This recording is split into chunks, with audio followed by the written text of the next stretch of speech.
Dr. Fauci, every day, virtually every day, we seem to hear from you things we can't do. But when you're asked, can we go back to school?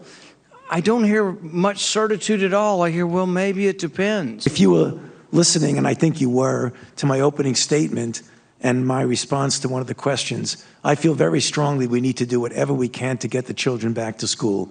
So I think we are in lock agreement with that.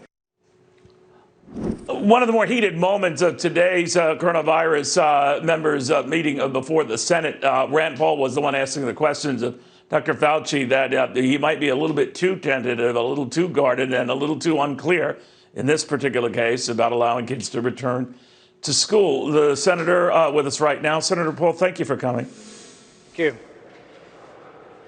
He seemed to say, that is Dr. Fauci, that you guys are kind of on the same page. You were pointing out that you're not, because he's not more unequivocal, I guess, right? You know, I think we got more out of him. I think it takes a little bit to draw out of Dr. Fauci, but in the end, he did seem to be agreeing with me. But my point is this. The scientific evidence is overwhelming that kids rarely get the disease, kids rarely die from the disease, and actually even more extraordinary, they rarely transmit the disease. But here's the problem. You got scientists at the WHO who said this. A scientist came on and she gave a press conference and said this, but you know what they did? They shut her down, and because political correctness rules everywhere, they actually deleted the link to the studies that pointed out that this was rare.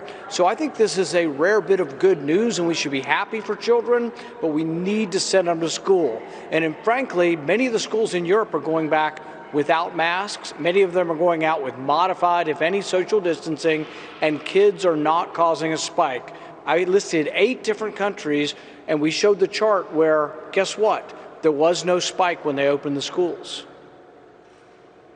There have been spikes for other reasons in other areas in a number of states, about a dozen of them right now, that have seen double-digit increases in cases, Senator. And I'm wondering whether you agree with the governors in those states who are scaling back reopenings and phased reopenings, and in the case of Texas, partly Florida, they're reversing them.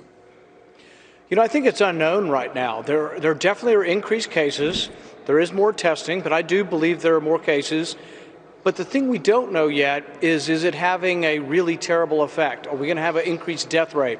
If you just have cases and the average age is 37 and there's virtually no or no mortality, you could make the argument that we are increasing our herd immunity for the country. And so I guess I'm not as alarmed as some. I'm not saying it's nothing. I'm saying we don't yet know. They say that the death rate lags. That's true, but we're 2 or 3, even 4 weeks into a lot of the opening. The increased cases have been going on for a while, and I think it's very good news. I think we shouldn't always have bad news that we talk about. It's very much good news that the average age is 37 and that the vast majority of them are surviving. If you look at the statistics from the Netherlands, at age 37 or even at age 47, 95 to 97% were either mildly affected or asymptomatic. So the odds are good with this disease, and we need to not keep scaring people. I mean, this is the point with opening schools. They're now scaring teachers such the teachers don't want to go back to school, and they're going to refuse to teach. And yet the facts, the scientific evidence are kids rarely transmit this to adults. Kids don't catch it very often. Kids don't get sick. And so all the worry about grandma, kids need to go to school. Don't send the kids to the nursing home. I mean, we have to do what we can to protect those in a nursing home, but doesn't mean we shouldn't send the kids back to school. All right, well, fair enough. Then you talk about practical advice that people should honor rather than wait for an edict from the government. And one concerns masks, whether you should wear masks. The vice president who's speaking right now in Maryland is advocating that, yeah, push comes to shove, probably a good idea.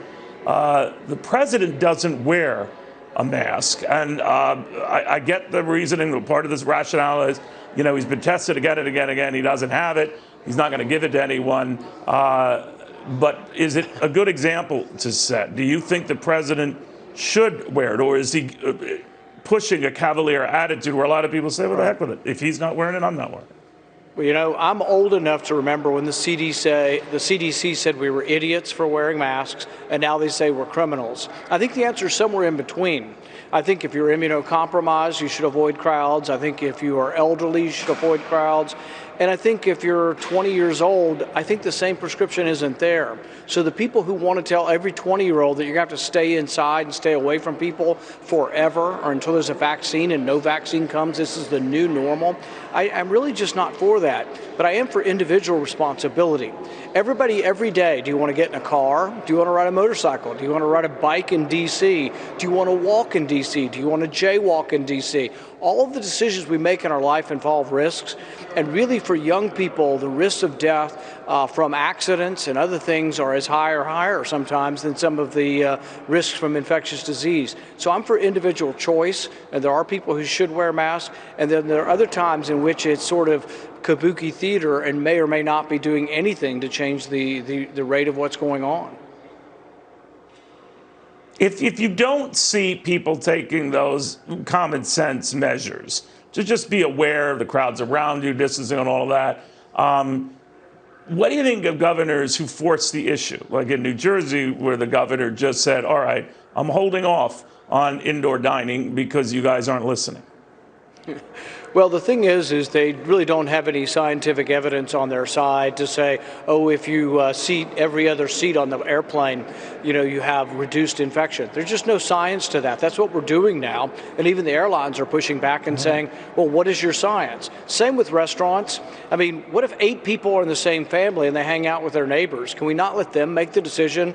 You know, neighbors are getting together all over America. We're not telling Big Brother, but neighbors get together and they have picnics and they associate with people and extended families. That is happening. So when you go to a restaurant, you're not allowed to sit with those people. You know, there are some absurdities to this thing, but I'm not saying you shouldn't take precautions. If you are in a nursing home or have cancer or are immunocompromised or someone in your family is, take extra precautions by all means. But I don't like the one size fits all. I'm against mandatory masks. I'm against most of the government mandates on your personal behavior. I think we should be largely left free. It doesn't mean that we should ignore advice, but we should remember that we're a free country. That's what we were founded on, is freedom of choice. Senator Rand Paul, very good having you back. Be well. Thanks. Be safe. Rand Paul, the beautiful state of Kentucky.